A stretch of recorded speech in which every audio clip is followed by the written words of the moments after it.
Welcome back to Active and Healthy with Gina. So looking forward to sharing 4 exercises for our active session for the first 10 minutes.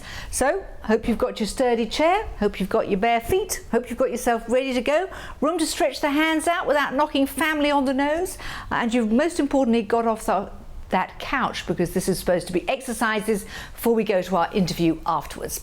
So let's get started. We're starting with all the joints and we've got a lot of them. So let's just start with these hands to begin with. So we're just working on our wrists to begin with. We can go quite fast, or you can do it again. Always think you can do it slow motion, or you can do it fast. Change direction. So I want it just the wrists moving round and round. And now you're just bringing the arms down beside you. So you're making the shoulder, arm, and the wrist all move together.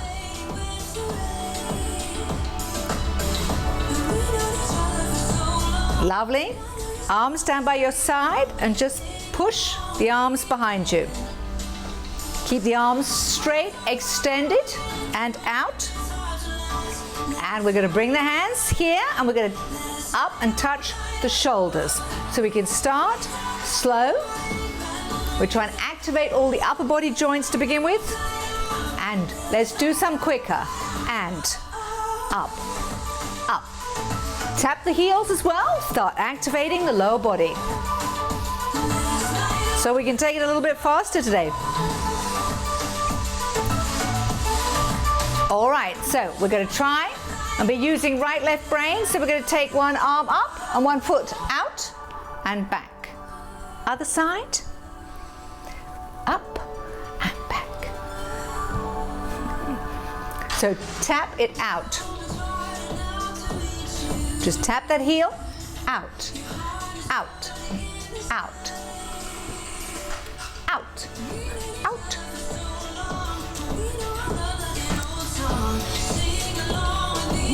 And let's just tap these feet, heels down.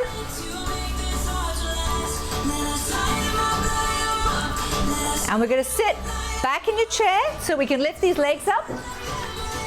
And we're just going to rotate these ankles. And, oh, creaky knees. If yours are creaking, that's okay. Mine do too sometimes. And the opposite direction. We're taking the feet in. We're going to bring them up. Keep them flexed and point. Flexed and point. Flexed, point. And down. Lower the feet so the toes are now tapping the floor. This is why it's so nicer to do this barefoot. Got no weight on your feet. And take the heels. Hands out as well. So you're using as many of the joints as you can. Lovely. Let's put the hands together. Press out and back. Out and back. Side and side. Lovely. Well, listen, as we're here in front of the pool today, we're going to get going with some swimming. So be seated nice and comfortably. Let's get going with some breaststroke. So we're reaching forward. Chin up. Nice big stretch on these arms. So imagine we're doing the length of the pool behind us. Okay, we're going to turn it over to a crawl stroke, so the head's going side to side, arm up. Even if you can't swim, swimming in the safety of the chair, best place to be.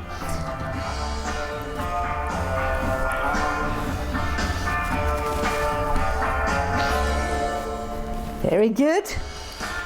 And what about butterfly? Let's use both these arms, up and down, up. Be a bit like a dolphin. I've got one leg forward, so I'm not going to catapult out my chair and land on my nose. Up and down.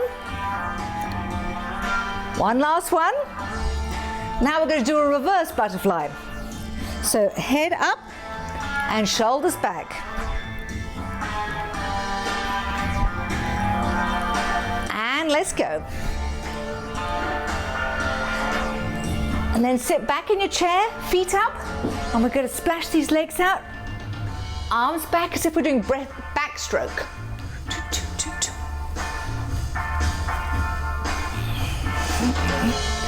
And how about treading water? And a little float to finish up with. There we are, some diving. Now the next one is all for our hips and our hip flexors. It's called rock and rockettes. So we're working on our hips, knees and our ankles. So we're going to start with a little rocking movement. We're going to start with that tap and cross. So it's about activating this hip, out and cross in front of the other leg. So it's a little swinging motion. Swing it out and back.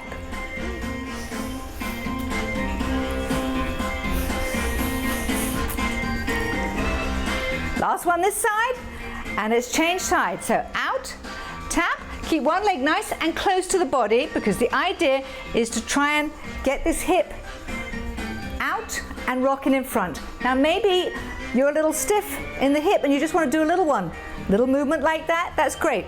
But never hesitate to give yourself a bigger range of motion if you are capable of doing a bigger range of motion. Don't limit yourself. This is about exercising after all, only 10 minutes. Lovely, and let's kick these heels forward. Kick, kick, kick, kick. And we can make the arms do a little dance and movement all at the same time. Out, out, out. And kick it to the side. Kick and kick, kick, kick, kick. Point, point, point. And march these legs up. Tap that heel in front. Tap, tap. Goal is to try and keep moving. 10 minutes, that's all we're going to do. Almost at the end of our third exercise. One more to go. It's a nice slower one because we're working on our head, face and neck. Whew. Huh. There we are. So that's been working on our hips and our knees. Now the next one is about releasing tension in the head, face and neck. So we're just going to stretch this. So now all I want you to do, put your hands onto your knees. You're just going to let the head drop back. And you're going to let the chin look down to the chest. So you're just releasing any tension. Top of the neck. And down.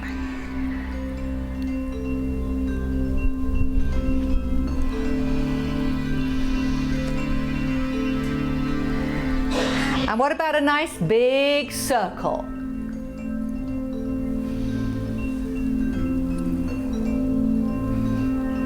So you're really getting that head to rotate in a lovely big circle. And what about the other way round?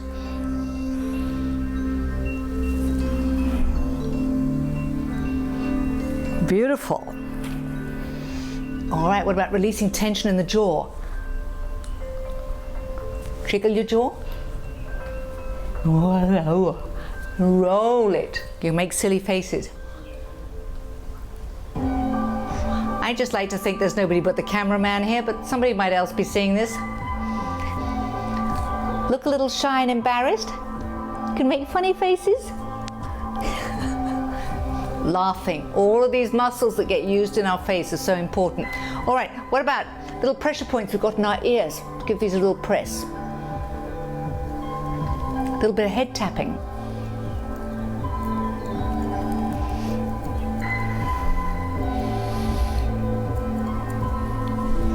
And on the cheeks, rolling that tongue around the lips. As if you're thinking it's a nice juicy ice cream. And then just blowing out these cheeks like a big pufferfish. Blow out. Last one. And a big blow.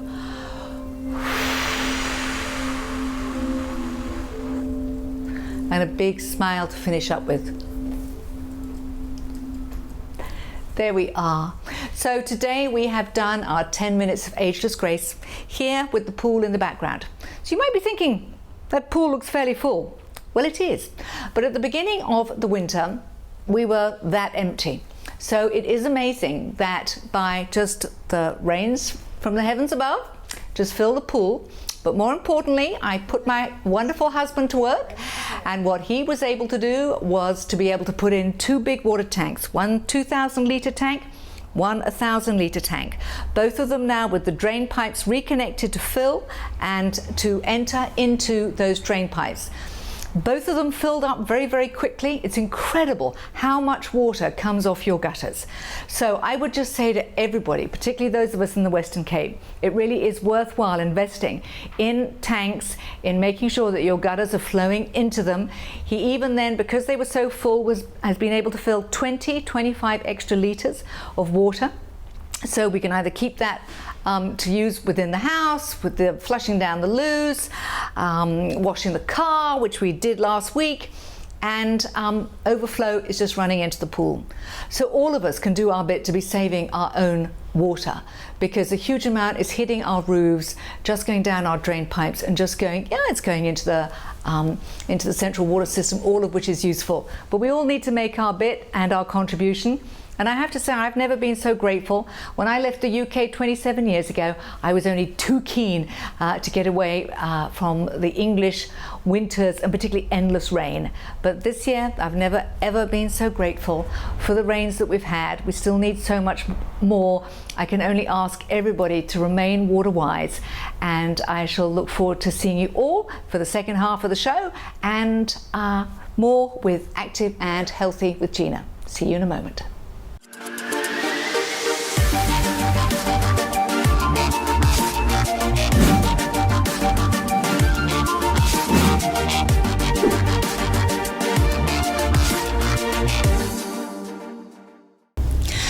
Welcome back to Active and Healthy with Gina. I hope you enjoyed today's exercise session, and today we're going to be talking about your health as you kickstart 2018. And one part of health is exercise. So Ageless Grace is one thing that you can be doing very safely from home, but it is only 10 minutes a day. So you might not even be doing all 3 sessions during the course of a week, and we're going to have all the episodes uploaded onto YouTube in the next few weeks, so you'll be able to go online and take a look at different episodes that you can do. But in the meantime, what else? It's one form of exercise. Our bodies were built to move. So at the very, very simplest, I would suggest get out and start walking. So that's one of the easiest. It's free. You don't have to sign up for a gym. So many people in January get out there, go and sign up with expensive gym memberships, use them for a couple of weeks in January, and then find themselves stuck with a contract that's going to take them quite a few months, maybe even years, to get out of. And they're committed and they're spending money for something that they're not using. So I hope that you understand the value of what we're doing with Ageless Grace is to keep all these joints moving, to keep the creativity moving, to keep your memory and your recall all in touch with movement as well. So exercise, very, very important. Obviously, if you have had any major health issues, so particularly it comes to do with heart, cardio in this country, and heart attacks are one of the huge issues, then you should only be pushing yourself to a certain level of your heart rate. So having proper health checks are really, really important. So exercise is one issue. So what I have seen in my time working in retirement villages, and when I talk with people and they might be concerned about health issues that they have, sometimes what happens is that they don't want to go to a doctor because they don't want to be told something bad. But for me, what I would say is it's actually more important to know, because very often, A, there is nothing to worry about, or B, it can be something really small that can be fixed. So maybe just some medication, maybe some antibiotics. But if you don't know, then I promise you're spending more time worrying about it than dealing with it. So I would really encourage you to do that. Something else that is important, and I would hope that maybe you're taking down some notes, because this is what this part of the show should be about. It's about giving you information that I hope is going to be useful and practical for you. All too often, we know of people who go to the doctor. They have 1, maybe 2 physical symptoms that they want to tell their doctor about, and guess what? Because they haven't written it down, they haven't told the doctor about it, they go in and they talk about one of them, but they don't get to mention the other. And the two of them could be very, very closely combined. One of them could be impacting the other. One of them could be causing the other. But if you don't tell the doctor, he's not a mind reader. He's not going to know. So it really, really is important that you make sure that you convey everything that you need to do. There's a great document that I am going to give you the link for that is suggested. It comes from an American organization that is a just checklist for you to be able to write down so that you can comment and let the doctor know, what is your sleeping pattern like? What are your, if you forgive me mentioning this, but we're covering health, what are your bowel movements like? Are you able to go to the bathroom regularly and without any pain or discomfort? So what are the areas? As we get older, yes, our bodies begin to ache in different places. So you need to be able to have all the things listed so that you tell him. The other thing that happens is that sometimes people end up maybe going and staying somewhere and they need to go to a doctor, and the doctor then ends up prescribing one drug. So they've now got a certain medication over here. They get back home, something else happens, they go to their doctor and they forget to tell them about this drug. The doctor now gives them something else, so you now end up having one drug that might have absolute contraindications with this one, and the two of them are going to end up having problems. You go back to your doctor, who's now told about a third problem, and he puts you on yet another drug. So it's really, really important that you make sure that your doctor knows about the medication that you are on, that you take the pills with you so that he can see and just make sure, oh, these two are duplicating each other. You don't need them because what's in here actually is in this one as well. I had a friend's mother who was 90 and was getting dizzy spells and falling, and her situation was just that. Sometimes she was with her daughter, sometimes she was with her son, sometimes she was in her own hometown. So over the course of a year, and particularly since her husband had passed, she had been put on 12 different medications. There was now so much confusion with what her body was taking in. There were things that were definitely mixing with each other, and so she went to see one doctor. Everything was lined up, and he was now able to take out what were the duplications, what might be affecting the other, and suddenly within a week or two she was feeling as good as somebody who's 90 years old can do, but a huge, huge improvement. So these are the kind of things that it is so important that you need to give your physician, your doctor, when you go and see them, all the information, not some of the information. It's also why it's a good idea maybe to go with a member of your family and to just make sure that you corral all the kind of stuff that you might be taking, because really you can have a quality of life that does not require you being on a huge amount of drugs. My job is never ever, I tell people, don't ever come off anything that you're on, but make sure you take everything that you are on to one doctor so he can see if it's everything that you need. So starting at the beginning of the year, you can think, okay, whole body, where do I want to start with?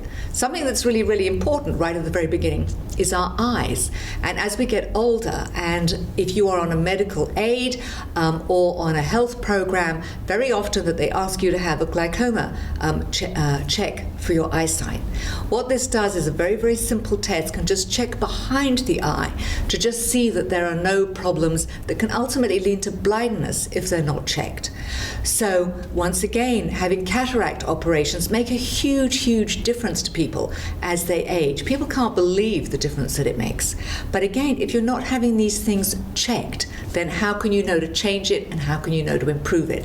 So I just want you to encourage yourself to say, listen, I am going to take care of me this year, 2018. I'm going to have a full service. So if you've got a car, guess what? The little service sign comes up and you take it straight down the garage and you're willing to get it fixed, and they give it a thorough overhaul and they look at all the different things that need doing. Most of the cars these days have modern diagnostic machines. They just plug it in and it just does a selection of the things that need doing. But do we do that for ourselves? And we should do. And I say start from the head up, going down. So start with your eyes. The next one, all too often, none of us like. I had mine last week. Get to the dentist for a thorough checkup, because again, you can have problems there and end up with loose teeth and needing dentures because you don't take care of your gums, fillings. There's wonderful things that they can do these days that can improve cosmetically. Very, very small things. It's not that you've got to go in and have a thorough overhaul. My first husband was a dentist. My second husband said he didn't do a very good job on my teeth, but it was early days at the time, so I'm not holding him responsible. I was never keen. I think if any of us have ever gone to the dentist, particularly as children, and we have had maybe a slightly traumatic experience, and it's like, oh my gracious, I don't want to go to the dentist. But these days, dental care has advanced so much that it is terribly, terribly important that you take care of your teeth. These days, an awful lot of people are taking out any of their old amalgam, mercury fillings just because of the impact that can make to your health. So take the time to have the teeth checked as well. So moving down the body, if you don't want to go to the doctor, you can go either to, very often, the nurse in your doctor's surgery and to the pharmacies. They do have, many of them, nurses and clinics that will do checkups, and they will check the essential things that you should be keeping an eye on. As I said right at the very beginning, one of the biggest killers, not just in South Africa but around the world, is heart disease. So you need to check and find out how healthy am I? What is my cholesterol? So they'll be able to check your cholesterol. One of the next big ones, of course, is diabetes, so they'll be able to check your blood sugars. Very, very important areas that you need to know about. They will do a measurement that will be able to work out and estimate your BMI, your body mass index. This is a generalized figure, but it helps you know just how healthy you are, because you also want to make sure that you keep your lower body fat, particularly the internal fat, what we call the visceral fat, reduced as well, because that can impact your health as you get older. Have your blood pressure checked. That's another area that obviously is going to impact how you feel. It can be very, very uncomfortable to be suffering with high blood pressure. So these are very easy, very inexpensive checks that you can go and have in pharmacies. So go and get yourself checked out, because again, if you know where you are, you're giving yourself the body service that you deserve to be able to maintain optimum health during the coming year. So those are very, very easy checks to do. Now, there are a couple of checks that are relevant for women, and there are a couple of checks that are relevant for guys as you get older that are absolutely critical for health. So my job is to discuss everything. So for women, and particularly even for young women, the one thing that you should have done is you should have pap smears done annually. So again, sometimes people worry that this is a large expense, that they don't want to go and do it. But it's great that, again, a lot of the clinics at the pharmacies are now doing it very, very inexpensively. So it's really worthwhile. You don't have to go to an expensive gynecologist just to have that pap smear done. But it is important because our bodies change shape, particularly for those of us who've born children. It is something we just need to have ourselves checked out on a regular basis. So, and particularly for young women even, you need to have pap smears done, because cervical cancer is something that can be picked up very, very early. It is one of those that has an incredibly high success rate if it's treated in the very, very early stages. So that is worth doing. The other checkup that women have to have that is no fun whatsoever, only a man could have created this wonderful machine, that is a mammogram. So, but it is necessary because it does detect breast cancer. Also, when you go for your checkup, you can be shown how to examine your own breast so that you can pick up any lumps. Once again, I have known people who were detected, had breast cancer over 20 years ago, who are still living and leading very fit, healthy lives. So these are cancers that can be detected and can be treated very early on. And for guys, yes, it's that fickle finger of fate. It's your prostates that you need to have checked. So I hope that's just given you a good indication to remind yourself that starting the year, what's a good place to go? Get yourself checked out. Make sure that you are healthy to take yourself to be 2018 a really fit, healthy year. If you need to lose weight, get on and do that. If you need to have one of these areas checked and improved, do that as well, because there's no excuse. You You are responsible for your own health. There's a long list of things that you can tick off and do. Just think, start at the top of the head, eyes, teeth, work it down. You can get it all sorted. You can know where you are. And if you know where you are, you can change it. So I wish you great health, great energy, and I'll look forward to seeing you next week with Active and Healthy with Gina.